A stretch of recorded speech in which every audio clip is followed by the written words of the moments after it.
So the first thing is thinking about like the energy, a mention of what's happening on the energy side. And so, as we've talked about in previous videos, we know that East Asia is heavily dependent on imports of energy from the Middle East in particular.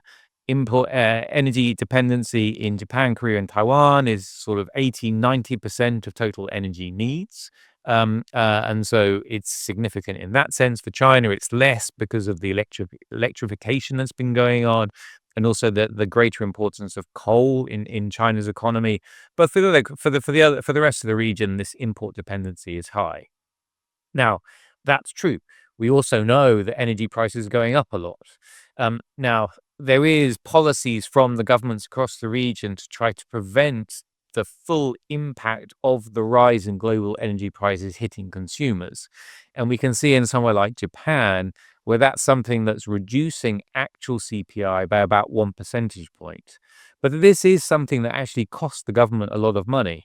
And actually, the fuel subsidies in Japan right now are much bigger than they ever have been before, and are costing the government about 1% of GDP in terms of an increase in the budget deficit. And so this is something which, is unsustainable, particularly if the Takaichi government wants to spend money on things like boosting investment and the other priorities it's outlined. So like this kind of energy impact in terms of the direct hit to CPI, it's been limited so far, but it is something that's likely to increase as over the course of time, the subsidies the governments have been using so far begin to run out of sustainability.